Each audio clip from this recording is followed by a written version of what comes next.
Buen día y bienvenidos a Entrenarme Podcast. Les habla David Vizcarra y el tema de hoy es úlcera péptica. La enfermedad ulcerosa péptica es una patología del tracto gastrointestinal caracterizada por el desequilibrio entre la secreción de la pepsina y la producción del ácido clorhídrico, que provoca daño a la mucosa del estómago, duodeno proximal, la del esófago distal y aunque también puede afectar al duodeno distal y yeyuno. La úlcera péptica es un defecto en la pared que se extiende a través de la muscularis mucosa. Se considera como úlcera péptica complicada aquella que se extiende más allá de las capas profundas de la pared, submucosa o muscular propia, pudiendo provocar hemorragia gastrointestinal, perforación, penetración u obstrucción. La incidencia es máxima entre los 55 y 65 años de edad, relación de sexo masculino y femenino de 2 a 1. Dentro de los factores de riesgo, el Helicobacter pylori se encuentra presente en el 80% de las úlceras. Secreta toxinas, estimula la reacción inmunitaria y la producción de gastrina. Los AINES representan el 55% de las úlceras no infectadas por Helicobacter pylori. También se encuentra el antecedente familiar de estados hipersecretores, como gastrinoma o síndrome de Zollinger-Ellison, tabaquismo y alcoholismo. Dentro de las úlceras por estrés, múltiples úlceras superficiales en el fondo gástrico, secundarias a isquemia de la mucosa, choque, hemorragia, desnutrición, síndrome de Cushing y síndrome de Curlings. La clínica de la úlcera péptica se caracteriza por dolor en el epigastrio que alivia con las comidas y reaparece 1 o 2 horas después.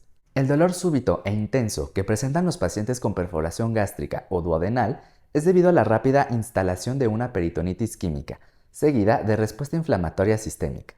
El síntoma principal es dolor abdominal en un 70% de los casos, inicialmente epigástrico y posteriormente generalizado, tipo transfrictivo, intenso, de inicio súbito, que exacerba con los movimientos, acompañado de distensión abdominal y datos de irritación peritoneal en un 56.7%, vómito y deshidratación en un 50%, oliguria en un 30% y choque séptico en un 20%.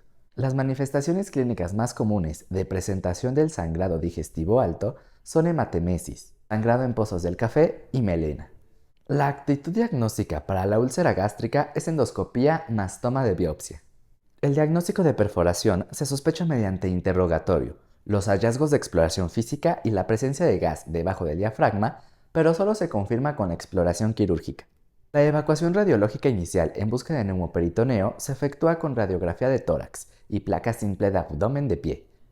Ante la sospecha clínica de úlcera péptica perforada, el estudio diagnóstico de primera elección es la tomografía axial computarizada con medio de contraste hidrosoluble, en búsqueda de aire libre intraabdominal o fuga de medio de contraste. En caso de no contar con ella, las placas simples y contrastadas con material hidrosoluble son una excelente alternativa. Dentro del diagnóstico diferencial se puede sugerir el origen del sangrado de acuerdo a los síntomas del paciente. Para úlcera péptica es dolor en el epigastrio o cuadrante superior derecho. Para úlcera esofágica, odinofagia, reflujo gastroesofágico y disfagia.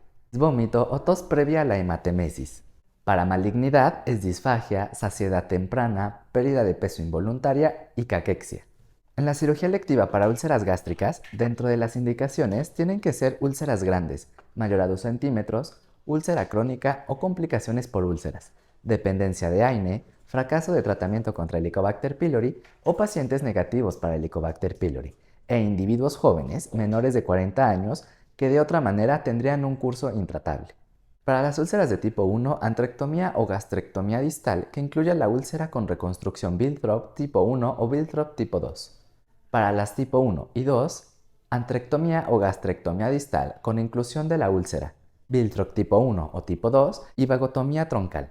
Para las de tipo 4, escisión de la úlcera o gastrectomía distal con anastomosis en Y de Roux. Complicaciones e indicaciones para cirugía. La perforación es la indicación más frecuente de la reparación quirúrgica de úlceras gástricas. En el tratamiento encontramos que la úlcera duodenal perforada y contenida en pacientes estables va a utilizar líquidos IV, antibióticos, descompresión nasogástrica y un tratamiento contra Helicobacter pylori.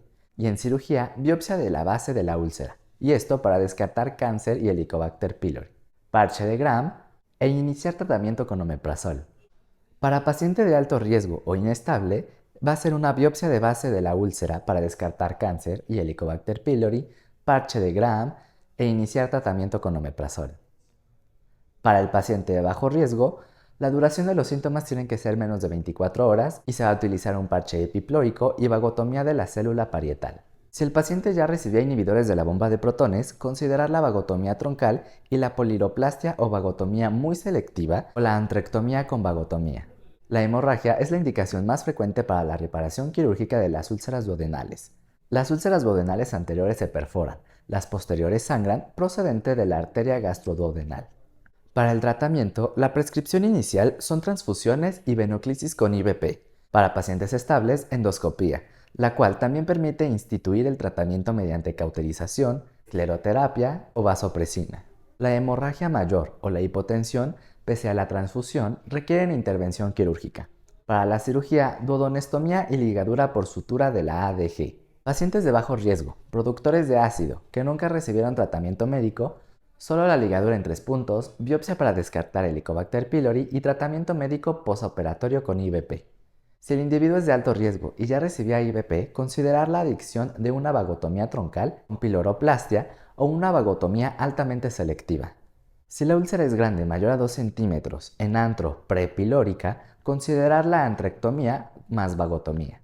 La obstrucción es la complicación menos común, suele presentarse en pacientes con úlcera crónica y con frecuencia en proximidad al antro, pylori o es duodenal. Para el tratamiento se va a utilizar descompresión con sonda nasogástrica, bloqueador H2 o IVP. En la cirugía, dilataciones endoscópicas en serie. Si no es posible, las opciones se basan en la localización de la úlcera. Si se hallan en el antro, antrectomía, incluida la úlcera con reconstrucción de Winthrop II y vagotomía troncal. Si la resección de un pólipo es difícil, se efectúa una operación Winthrop II para derivar la obstrucción, con anectomía y una vagotomía troncal. Para el pronóstico, un retraso de más de 24 horas de la resolución de la úlcera péptica perforada incrementan la letalidad de 7 a 8 veces más, así como 3 veces más el índice de complicaciones. Con eso terminamos el repaso a úlcera péptica. Les habla David Vizcarra para Entrenando Podcast. Nos escuchamos en el siguiente tema.